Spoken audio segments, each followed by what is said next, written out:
Hey, and welcome to iHeart Intellectual Radio, Black Conservative Radio. I'm gonna let you all know right away at the top of the show. We're here at the top of the hour here in the greatest city in Chi-Town, Chicago, my town, my home city. Call it what it could. Yes, we have our issues with violence, and it's no different than anybody else. We just happen to be highlighted right now with a lot of things that are going on, but I still care about my city. Now, interesting story that happened to me today, and I think I'm gonna share this. And it's um and and I don't wish this on. I tell you, I don't wish this on nobody. I don't wish this on my worstest enemy. But today, while I was on the job, and you probably and right about now, it's you can't see it right now, but it happened. So today I'm on the job, and I got stung by a bee. Now this is the second time this year I've been stung by a bee. The first one that wasn't pleasant, but this time where the bee stung me was even more I won't say devastating, was even more painful. I'm coming up a flight of stairs and I turn the corner and happen to literally run into a couple of bees that happen to be at the top of the staircase. And as I backed away, one of them flew at me and stung me on my lip. Man, stung me on my lip. I'm going to tell you something, people. I'm going to tell you something right here and right now. Being stung by a bee is not pleasant. It's not pleasant. Not pleasant at all, because especially if you're stung on the arm or your midsection or your leg. But this rate's up there, getting stung on the lip. I got stung right here, being stung on the lip by a bee. I'm gonna tell you something, that's equivalent to having a tooth pulled with no anesthesia. I'm gonna tell you the pain is so great that, let me tell you, your asshole will pucker up and it will be able to suck buttermilk through a straw. That's how tough that pain was. And I'm going to tell you, my lips swole up. I'm going to tell you, I was looking like Jimmy J.J. Walker from Good Times. I kid you not. So by all means, people, be mindful that we're not out of the woods yet with summer and these daggum bees. But I'm gonna jump right into tonight's topic. Tonight's topic, or the title, it's called R.Kelly's Chocolate Factory. Now, I know a lot of you all have been, if you haven't, or you all know what's going on with R. Kelly and everything with this case and so on and so forth. But what is really disturbing with this dude, and I say that only because, being an actor here in Chicago and having worked with R. Kelly, or AKA Robert Sylvester Kelly, having worked with him, and I know people have to, I don't care what you say, point blank period. People can sit there all day long and say what this and that. We all have two sides. We all do. I don't care what you say. We all do. There's a side that we want people to see and a side that we don't want people to see. Whether it's good or bad, it's sides that we don't allow them to see. Very simply put, the point in case,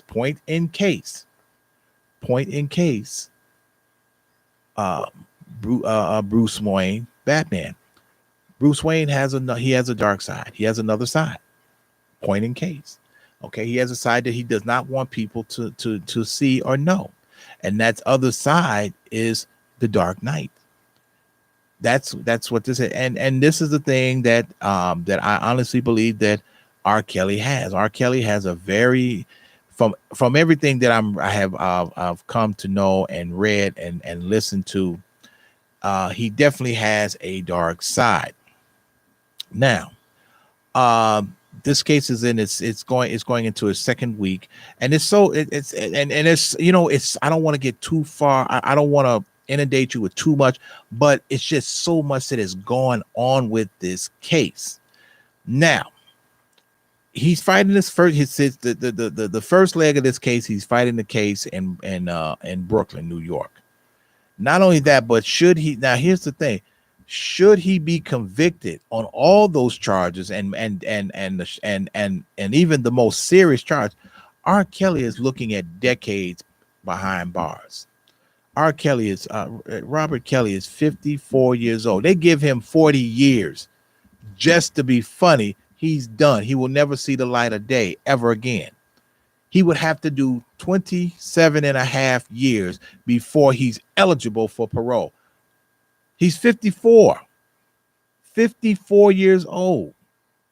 This is not what you're supposed to be doing and spending the latter years of your life being tied up in a criminal case that you won't, that you're not going to win. You're not going to, I don't care what you say, no way in the world, unless the criminal justice system goes blind, that he's acquitted. Never gonna happen. Not this time. But I'm gonna go into a couple of things concerning the case and what is being said. It's just some of these things that are being said are just so disturbing. That's the word. That's the right word. I've been looking for a word majority of the day to say what it was, and just disturbing. Okay. Now, as they go along, and why we say the chocolate factory, because even I was aware of this when I worked with him. When R. Kelly, his home was 25 miles south of Chicago, which was in a little suburban town called Olympia Fields, Illinois. Okay, and I'm, and he had his, had his studio there and a few other things. Now I'm gonna go down. I'm gonna go over the thing, go down the list of some of the things that the prosecutors have said. Now, what they're stating, or what they're accusing Robert Kelly, what the prosecutor is saying, is that he led a criminal enterprise. Now, here's the other thing: they can actually charge R. Kelly with a RICO Act too.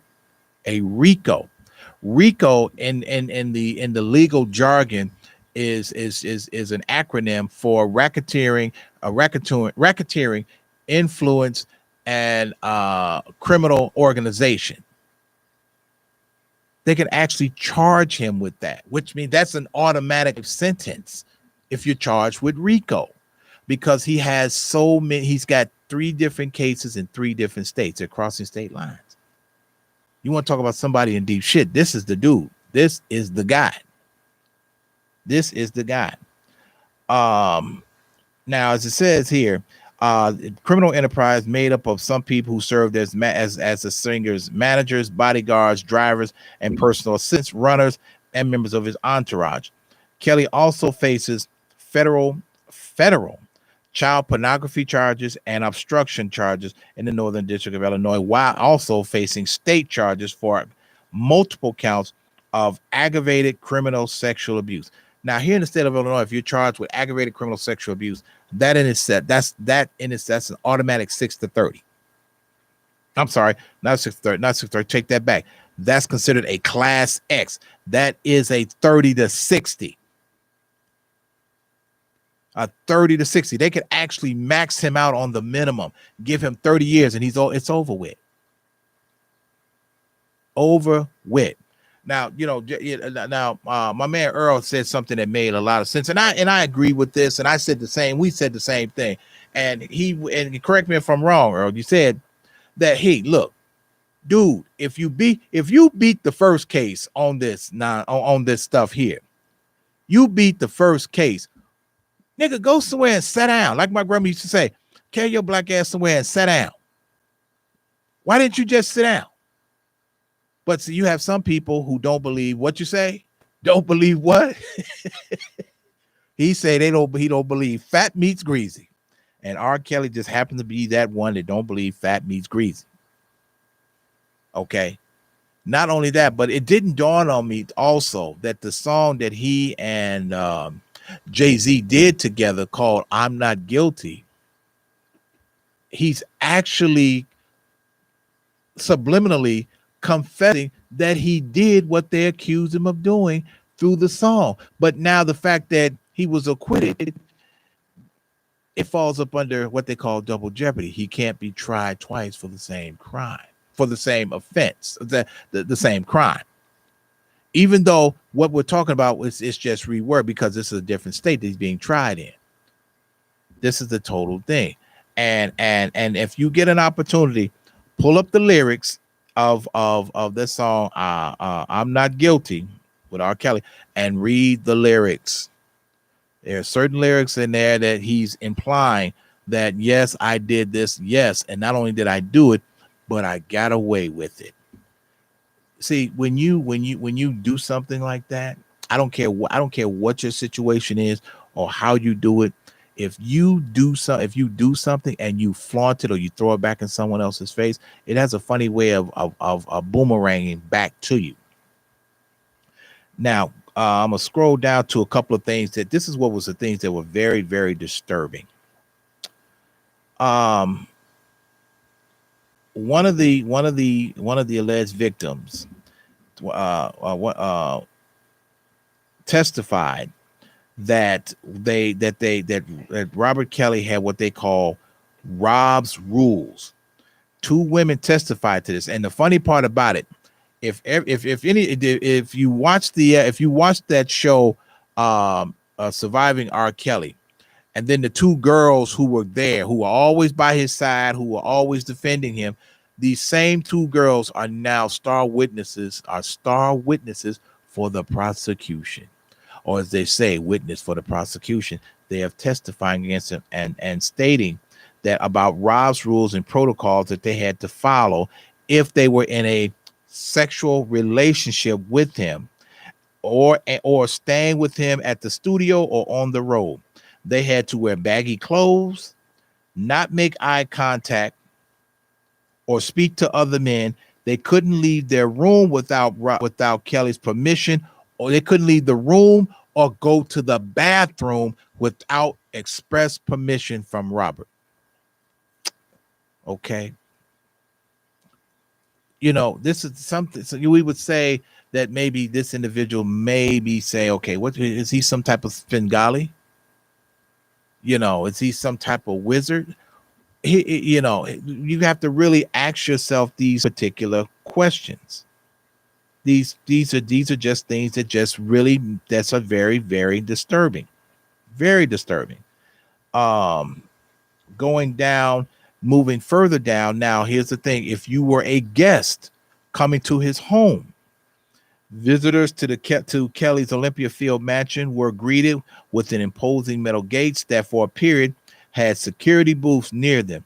The house set back from the main road and was surrounded by trees. One of the individuals, even if you showed up there, you had to sign a non-disclosure agreement before entering, having your picture taken. It was just so many other things. But if you follow the case, you begin to really break this down to say what was really going on.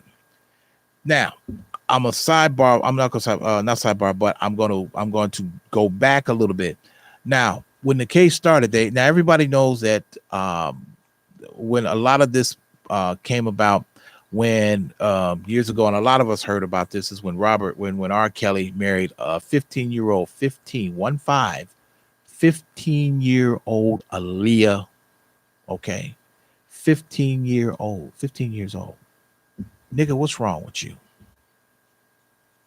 Really, what's wrong? What's really wrong with you? And I say what's wrong with you, I say that rhetorically,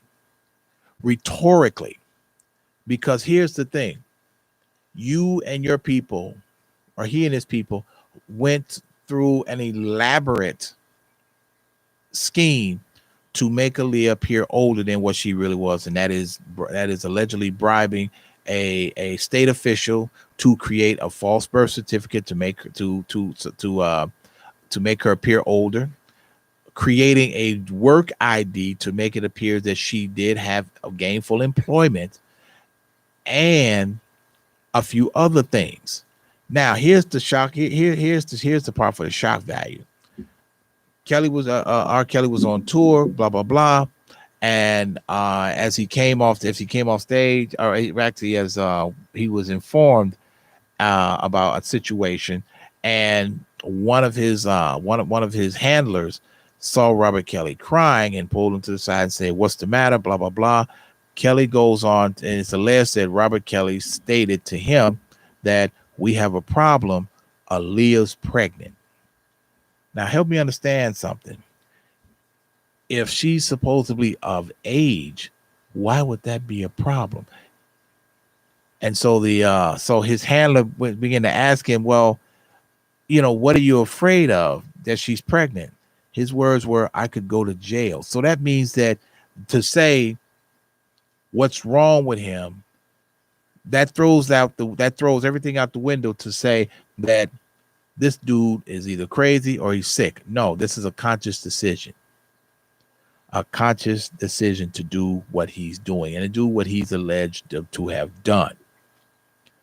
To do these things. Before I get too far, I'm gonna let everybody know that if you have a comment concerning this topic tonight, here, just make sure, just pick up your phone. If you happen to be near it, give me a call here at the studio at 708-223-8953. That's 708-223-8953 here on Black Conservative Radio here at iHeart Intellectual Radio. So as this farce begins to go on. Now, here's the thing. I'm gonna pause this portion moment. Now, it is alleged. Now, here's the thing. Now, what's really unnerving is that Aaliyah's uncle introduced her to Robert Kelly. Introduced her. This is the same man who's releasing Aaliyah's catalog, and not only did he release, but he released the catalog on the anniversary on the 20th anniversary of her death. See, we have to start looking at this for the reality of it. Everybody has an angle. Everybody wants money. There's an angle. You're the same person that introduced her to him. But now you're releasing her songs, you're releasing her catalog on the 20th anniversary of her death. It's a little bizarre, a little bizarre, people, a little bizarre. And and these prosecutors, they are really ramping it up when it coming to him. They're pulling out all the stops. And see, it doesn't help that we are in an era where we're still in the Me Too, the Me Too R2 Why Me nonsense. We're still in this era, and they're still in this era. We're still here. This is where we're at. This is where we are at with this thing. This is and it's very, and the thing about it is that the other thing too is that since this whole thing began, you have not heard one R. Kelly song, not one. Not only that, but R. Kelly, he can't find anyone to buy his catalog because he needs money, but he can't find anybody to buy his catalog. He can't even find the lowest. He can't find the lowest distributor to buy his catalog for pennies. That's when you know that you are really in trouble, really in serious trouble. Serious trouble. There's another individual who's testifying. Her name is Geronda Pace. She testified that when she was 16, she began to come to Kelly's home and and she testified that he allegedly abused her and spent time in the room called in a room she called the mirror room, because the room was full of mirrors. And she waited in this room roughly about 3 days before she had permission to move or to even go to the bathroom. We were not able to leave out of our rooms. It was part of Rob's rules, part of his rules. Two of the former employees echoed Pace's testimony, generally saying They received calls from two females who were staying at the home and were asked from anything from permission to go to different parts of the house to request food be brought to them. Requesting food to be brought to them. You look at this, and this is one of the, and you would say, let me back up. You would look at this and you would say to yourself, if you happen to be a woman that is or were a victim of domestic violence, this right here would echo that. I mean, for some women, I'm sure it would cause a certain flashbacks. It would be triggers that this individual would do something like this. They weren't supposed to be wandering around. They had to get permission to do most things. They had to call either down to the studio or get a hold of Rob if they wanted anything like food or things like that. There were instances where another individual testified he saw cameras in many rooms of the house, including the master bedroom upstairs. An individual testified that Kelly would record himself sexually abusing Miss Pace when she was 16 years old and the singer was 40. This is, it just goes on and on. Now, here's the part about the chocolate factory. Here's another part called the chocolate factory concerning employee rules. Employees working at the quote chocolate factory had their own set of rules to follow, or else. One was male employees were not allowed to talk or look at female guests.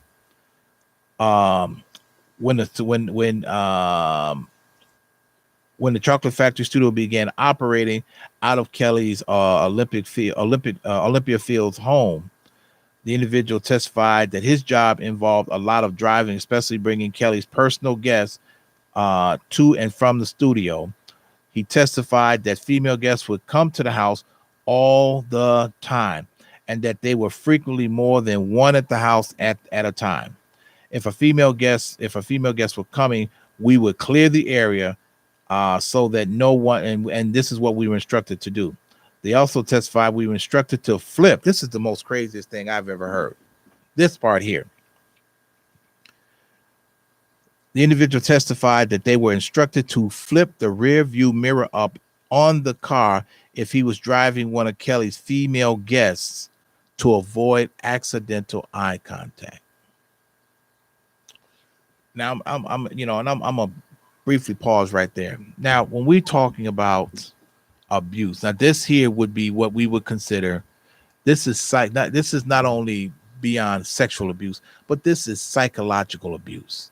This is psychological torture that R.Kelly is being accused of. Psychological torture.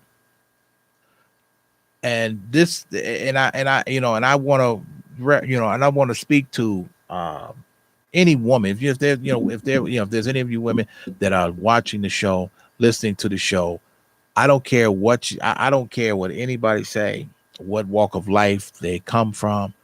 No one has the right to do another person like that. No one has the right to make this person, to dehumanize. And this is exactly what Kelly's accused of dehumanizing these women for his own, and I emphasize this, for his own, his own gratification. Let me rephrase that. For his not only for his own gratification, but for his own sexual gratification. There were reports to where, and I'm not sure if it's in this particular article, but it's also alleged that some of these individuals, when they disobeyed Robert Kelly, that they were, I kid you not, followed the look at the case, and go look at the case and look at several articles that some of these individuals, and I kid you not, I can't make this up. This is the part that's so appalling till you just shake your head and say, are there actual people out there doing this? Yes, there is. Yes. And and one of the witnesses stated in testimony that you know what, this is what we're going to do, people. If you call it let me do something right quick. We're going to take a little break here on Black Conservative Radio here on iHeart Intellectual Radio. So we're going to take just a brief 30-second break. Atomic batteries to power, turbines to speed. Roger, ready to move out.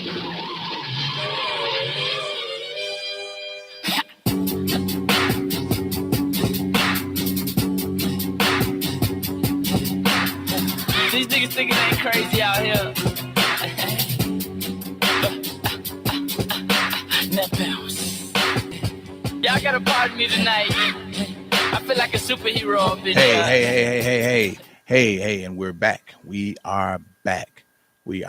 Had a slight technical difficulty, and we wanted to get that squared away quick, fast, in a hurry, or what we call most Ricky Tick. So, hey, if you're calling in, please do call back because I like to hear what you have to say. But as I was alluding to, one of the victims, and we have to refer to them as that because they are, because this is beyond appalling. This is so disturbing and disgusting. To you can't even wrap your head around it. One victim testified that she had disobeyed one of Rob's rules, and I kid you not, look this up, that she was forced to consume, I kid you not, feces. Forced to consume feces. You scratch your head, yes, and that is just so beyond the human nature of comprehension. You know, you just say, you know, why have a trial and just execute them right where they stand? Well, I understand that, and I understand the anger that maybe people are feeling. But here's the unfortunate part, people, and you've heard me say this before. I have a love for the law, and the law works when the law works. The law is good when it works. And when it works in the right way, and the people when it works in the right way, and the people who are in charge of that are administering it in the proper way, not for their own self gratification. The unfortunate part, under the letter of the law, Robert Sylvester Kelly is has what they call is entitled to what they call due process.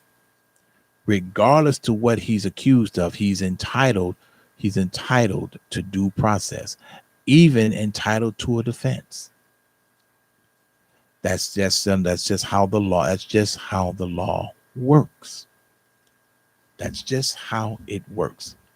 Now, if you all remember the two young ladies who were at Robert Kelly's side during this whole time, and they defended him, they said this, they said that, and as I said, these two women are now their star witnesses. They're telling everything. They even told they went on to elaborate on the situation to where when Robert Kelly was doing the interview with Gayle King, and how Robert Kelly was off in the distance, and as they were talking, and if they went off what he called went off script, Robert Kelly would he would cough, get him back on script. This is what he would do. This is how he had them psychologically trained, if you will, psychologically trained. You psychologically train a dog. You don't psychologically train a human being. You just don't. I mean, you give more courtesy to a dog, and this is how it's looking. He gave more courtesy to a dog than he did a human being. I mean, it's almost like pretty soon him and Harvey Weinstein, they're definitely gonna be bunkmates. They're gonna be bunkies, cellies, whatever you want to call it, because that's the direction that this is going. Definitely direction that it's going.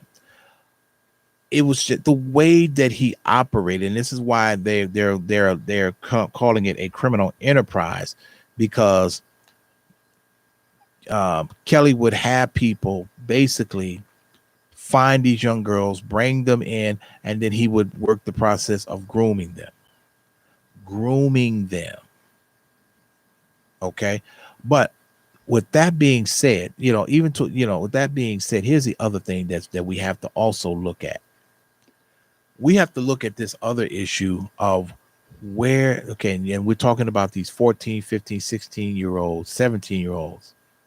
Where in the world were the parents? Where are the parents that you would allow your 15-year-old to go jet setting and gallivanting with a grown man? Yeah. See, now let's really talk about this. See, R. Kelly is not he is not also a villain. He's not only a villain, but he can he's not a villain by himself. Okay. Because there's no way. Let me put it this way. I have daughters. It's no way in hell I'm gonna let my 16-year-old daughter dip out. Oop. Hey, welcome to the show. Who do I have on the phone and where you calling from? This is Sandra calling from Iowa. Oh, okay. All right. Let's hear it for Iowa in the house. All right. Go ahead, caller. Go ahead. I just wanted to touch on the subject of the parents. Like you said, like I'm not in any way, let me be clear, I'm a mother first, and I am not in any way condoning R. Kelly's actions. But again, like you said, he is not a villain by himself. As the mother of two daughters and an aunt to several nieces, or even to my nephew, there is no way on this earth that I am allowing my underage child to be chaperoned by someone that I've had a brief encounter with, because from what I understand, there was a particular victim. Her mother said on the Surviving R. Kelly documentary, "Oh, I met this individual, this female chaperone. I met her maybe 2 or 3 times, and I felt okay, and I felt comfortable with her, taking my child at the time." The child was 15, taking my 15-year-old child on a plane over several state lines, for whatever reason. And from what I understand, some sort of career was promised to her. He was going to make her an R&B star. He was going to, help her get modeling contracts, and then shortly thereafter, the parent was ghosted and there was no contact. She didn't know what had become of her daughter, hadn't heard from her, hadn't talked to her. And when she was allowed, per Rob's rules, to talk to her, it was very short, very brief, very vague. I'm here, I'm living, I'm breathing, I'm fine. And that was just that. It was like it was scripted. Exactly. And as a parent, if you know your child, you know when something's wrong. You don't have to be there to know when something's wrong.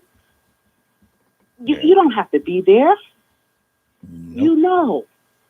So I feel bad for I do feel bad for the parent, but I also, again, have to hold the parents accountable, because to me, this is no different than sex trafficking or human trafficking. A price is paid for this individual, and that's what they did. And nobody wants to call these parents on that.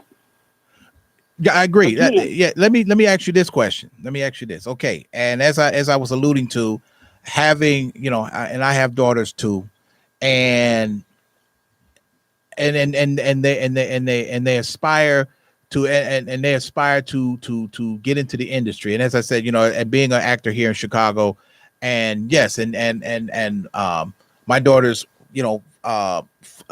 pretty much followed into my footsteps. But at the same time, having me having that exposure of the good, the bad, the proverbial term, the good, the bad, and the ugly, I'm able to pass that on. But at the same time, I'm able to insulate them from this. Hey, no, this, we're not going to go down this here, or no, hey, no, we're not going to do that. We're not going to do this. Even this, and I just can't envision that letting my child go with someone, even if they say, well, no, we got Miss Susie Q here, and she's going to be the chaperone. No, bullshit. I don't even know you, let alone her. Are you kidding me? I'm not getting. I'm just having a problem wrapping my head around giving my child to someone I have no idea who they are, what they're going to do, and then fill their heads with these pipe dream promises. But go ahead. I mean, no, I'm agreeing with what you're saying. Like there's no way. There's no way. And again, like I said, I feel bad for the parents. I feel especially, worse for the victims. But everybody in this situation needs to be held accountable. And the main two are the parents, because again, like I said, it puts me in the mind of human trafficking or sex trafficking. And R.Kelly is already being held accountable, so he gonna be dealt with. That no ifs, ands, or buts about it. He gonna be dealt with, But he going to prison, and then he's got hell to look forward to. Look, I mean, that's just it. Because the thing, and see, the biggest thing, and that's why I'm gonna follow this thing all the way through. Especially because he's fighting. See, in New York, he's fighting state cases. He goes to Minneapolis, it's a state case. But he comes here to Illinois, he's going to be fighting a state case and a federal case. So this is the proverbial trifecta. This is a prosecutor's trifecta. I'm like, right. Wow, because you're almost guaranteed a victory, for lack of a better word, and to a certain degree, I retract that. For the prosecution, it's a victory, but it's not a victory for Robert Kelly. It's not a victory for the defense attorney, and it damn sure is not a victory for the victims. And the biggest and see, the one thing that they're going to use, and this is something that he's never going to escape. He's never going to escape the Aaliyah. He's never going to escape that. No, absolutely he's not. That's going the foundation of this entire case. Yes. Once they laid that foundation, that Aaliyah was 15 years old. Yes, the first known victim. Yes. Right. And see, and not only that, but see, this is the part to where you're getting justice for this victim. Even though she is deceased, you're still getting justice for her because she was manipulated and drawn in. This is one of the things to where I even tell these young people when they're getting into this industry, you have to, first of all, you have to be very, very cautious, or as I say, a cautionary tale on what people are selling you. Because remember, not everybody's selling you the dream. They're selling you something that they know that you want, not what you need. There's a difference. I got when I really got into when I got the full understanding and saw that the work that had to be put in and so on and so forth. Yes, there were things that people would like when you're dealing with certain talent agencies. And they tell you, well, you got to pay us thousands of dollars and we get the headshots and we're going to get you all kind of work. No, that's a pipe dream because they're guaranteeing you something they don't even have, to where if you're actually putting in the work yourself and you're doing also. Now, here's the other thing. When I started, there was not a lot of technology to look into people. Now there's more than enough technology to look up people, look up these industries, find out who's really telling the truth, and is this Right. worth you doing? And I feel bad for these individuals, these victims, these women, especially some of these women who were manipulated for his own his own personal and sexual gratification. We can't say that this man has a sickness. No. Let's I mean, I want to make that clear, people. This man does not have a sickness. When you convince someone that they are lower than the dust, and you have convinced them that in order to fall back into your good graces, that they have to and literally eat shit. What kind of human being do you have to be? What kind of human being do you have to do? It's not something. It's one thing to see some, as we pull pranks on people. You put a tack in somebody's shoe or in a chair, or you hit somebody in the face with a whipped cream pie or a water balloon. Harmless prank. But when you do what he's alleged to have done, to where you have and also too, and I have to address this. The other thing too, he also preyed on women who were missing a father figure. They Absolutely. were missing a father figure. And what was his famous word that these women had to call him? They have to call him daddy. Like that that right there. That part. See, and not to right, and not to get too far. No, but this was everything that he did was a conscious decision. I don't want to hear that I'm illiterate. I don't want to hear I can't read. I don't want. This was a conscious decision, because when he did the Gayle King interview, nigga, you wasn't crying because you was remorseful about the things that were being said about you, or the things that you did. You weren't crying because of the remorse. You were crying because now you have been outed on national television. And I cannot run from the consequences. I'm outed. I'm caught with my hand in the cookie jar. That's it. Right. It's a wrap. Wait, hold your point. Earl, this was, I meant to tell you this too. They are alleging in the case that the reason R. Kelly was doing these things, and they're claiming that he's illiterate. Wait, hold on. Wait a minute. Wait, say that again. Wait, say that again. Earl. I want people. I told my man, I said, Earl, they're claiming that R. Kelly is illiterate. And what'd you say, Earl? Earl said he is too. So look, man, I work I work for people that are mentally or physically handicapped, and they even have the sense to know right from wrong. So you're not going to tell me. Right. You're not going to tell me. Come on now. No. And now I understand that at one point he was a victim of sexual abuse. And I understand that victims of sexual abuse are more likely to create more victims. I understand that.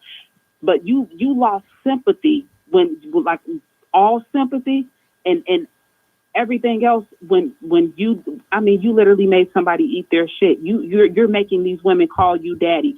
You literally have a pipe. You preyed on these children that did not have an active father figure. Again, these are conscious decisions.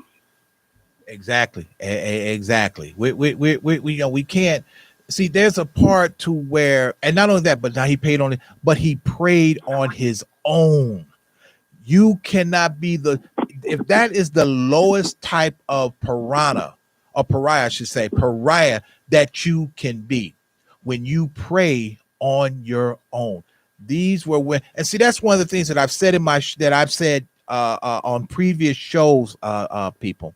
And especially for my female listeners, and I'm talking about all of my female listeners. I'm talking about the those that are mothers, those that are not mothers, those that are married, those that are not married. I'm talking about the fact that when you are missing, when and I want to be careful when I say father figure, because sometimes we can have fathers, hence the term, that are absolute monsters. But when we clarified, these women didn't have father figures and or a blueprint to where they understood what a real man is. Because some individual, so when I've talked about this before. You have a man and then you got a male. You have to see, you have to know the difference. But at the same time, you have to be taught on what's the difference. If you are one of those individuals that every time that you're turning out a man you're turning out a different man out of your bed every morning. You're not looking for someone to spend the rest of your life with. You're just looking for someone just to be in the bed with you. Just the thrill. The thrill of it. So This is just right. Right. This is the whole thing. You're not looking for anything, but in your mind you are. Well, I'm looking for. I'm a test drive as many cars as I can. No, and this is one of the things. This wasn't even R.Kelly's test driving debut. This was an individual who sought out women to abuse. It's one thing, and I have to say this, and this is for the men. There are men out there. There. Let me rephrase that. There are men who, I'm going to make this clear. There are men out here that enjoy women. And let me give clarification and more specific. It doesn't necessarily have to mean, well, they enjoy women, that it is always about sex or it's sexual. It's not always that. You have some men that enjoy the company of women because of the intellectual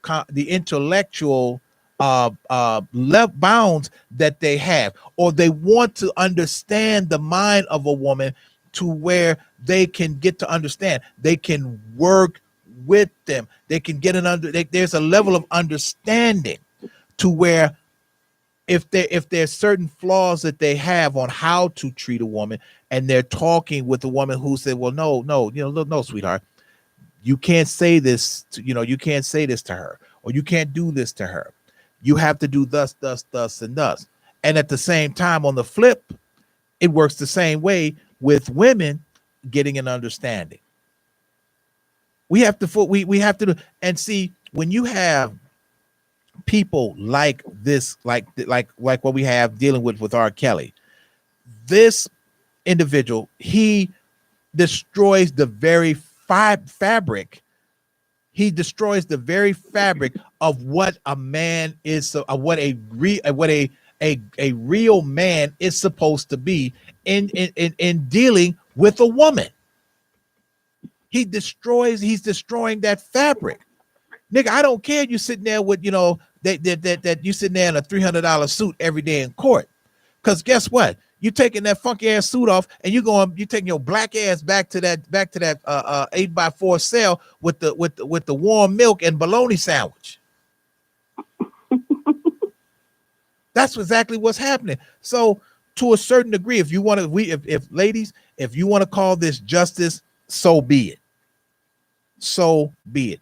Because understand something, people. There's all kind of justice in the world. It just not may be the kind of justice we want or we want to administer, but there's all kinds of justice. There was another story. There was another incident concerning Kelly to where, now what's really shocking too is that it's alleged that he not only engaged with women, but he was engaging with young boys. Here's the part to where, okay, this is the pervert. This is where the train goes off the tracks and into the ditch. Again, another conscious decision. This is the thing. And see, here's the other thing, that what's going to happen. Certain states have what they call a sexually dangerous person or sexually devious person.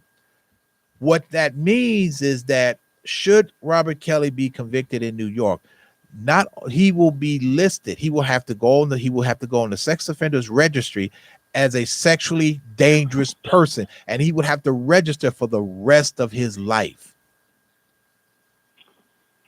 I mean, as he should, or whatever is left of it, because he's gotten away with it for too long. As far as we know, this has been going on since the 90s, the early 90s. But 93, 94, Aaliyah was a child. This has been decades long. Decades. Yes.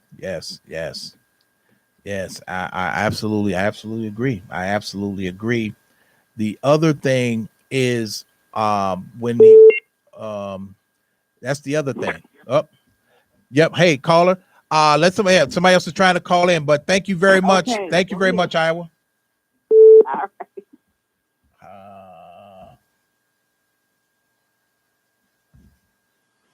Hey, welcome to the show. Who do I have on the phone and where are you calling from?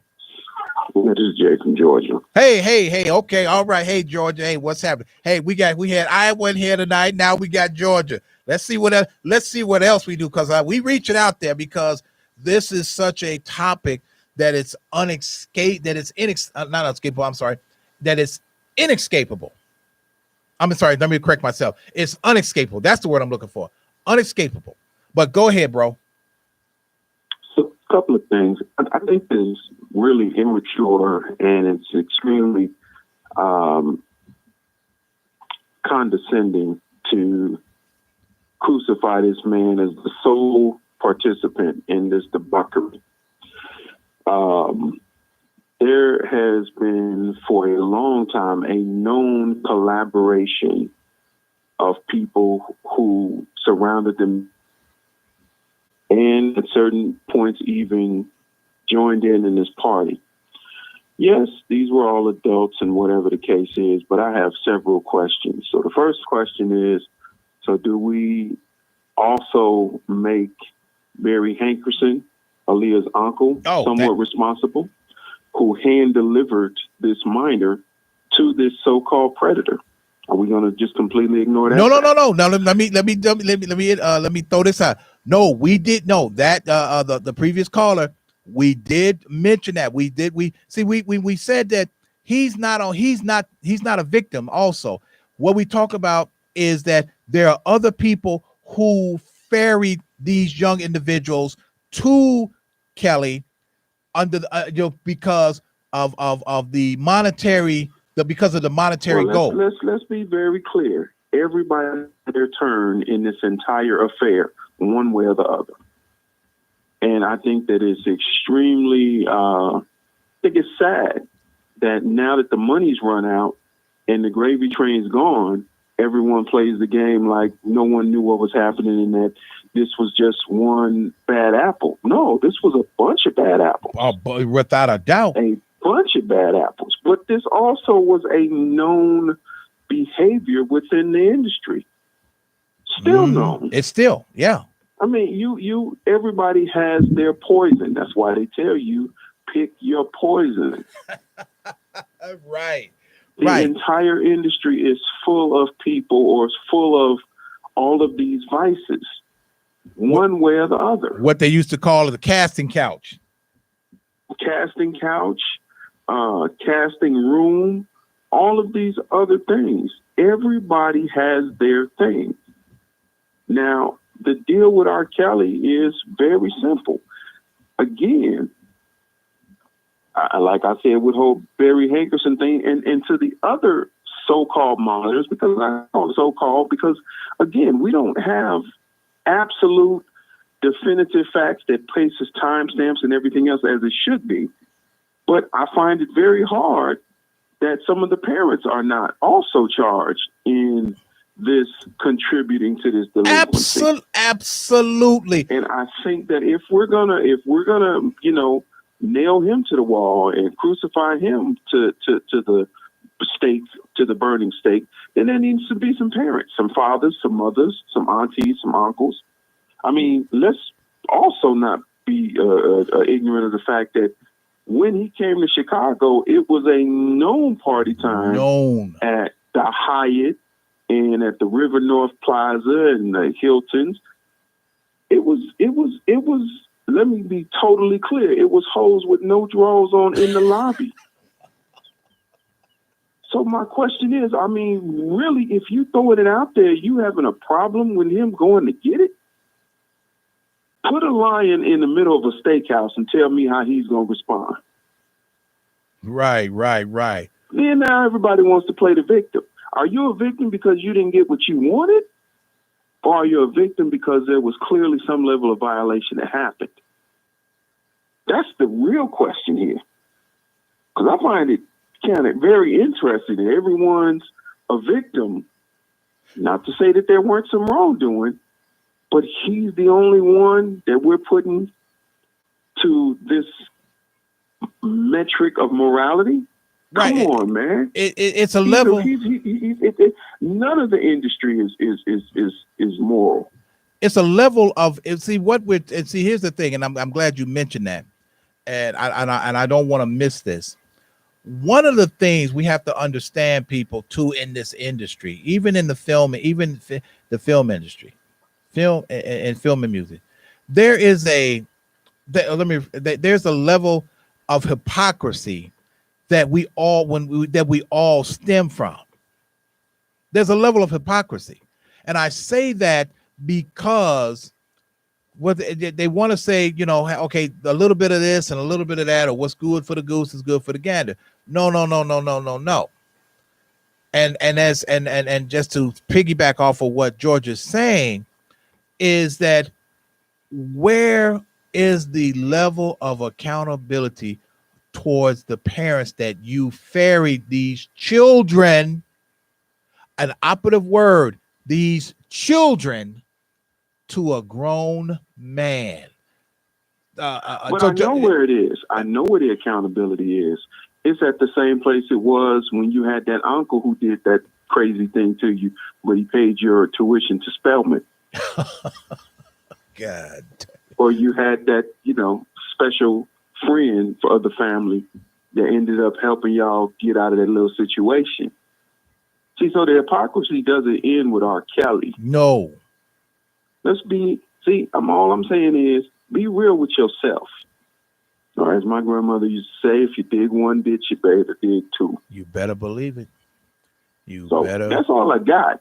All I'm saying is, be careful how you villainize people, how you demonize them. Right, because please believe they didn't act alone.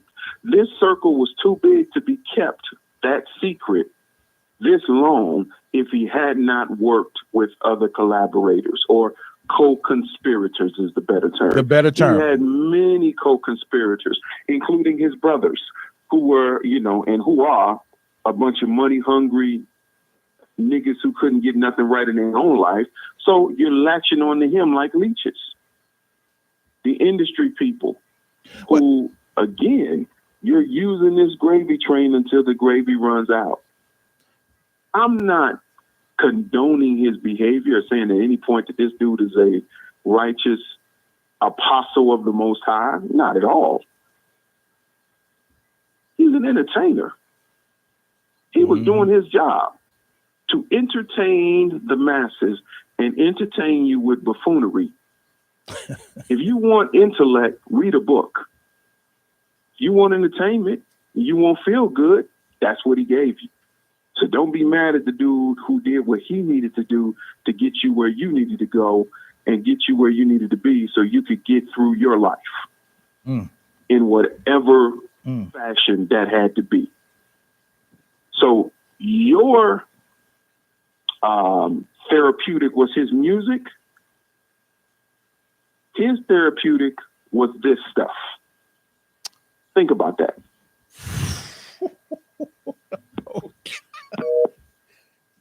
Okay. Yes. Okay. All I can say is, goddamn.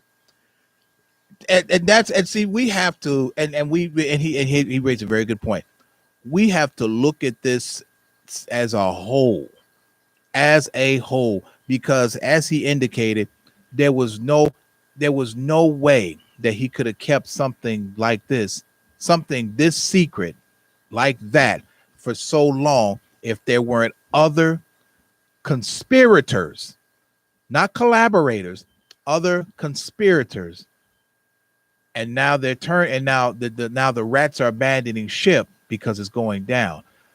Everybody's getting up from the table and turning on them because there's no more gravy to sop up with the biscuits. The money is gone. R.Kelly currently is $200 million in debt and counting.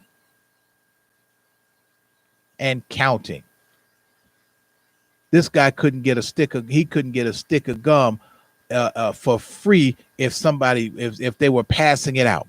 That's how bad of a situation he is in. But with that being said, I see the lights are flash. The headlights are flashing, and the helicopter is landing, which means that is all the time that we have here tonight in Chicago on Intellectual Black Conservative Radio. It's just so much that's going on in my head right now that we have to discuss and talk about. It's just all tumbling out backwards right now.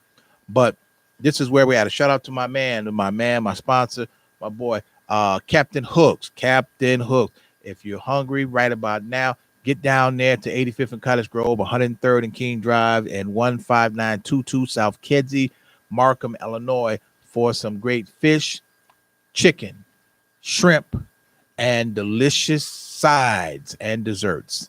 And with that being said, not my monkey, not my circus. To the Batmobile. Atomic batteries to power. Turbines to speed. Roger. Ready to move out.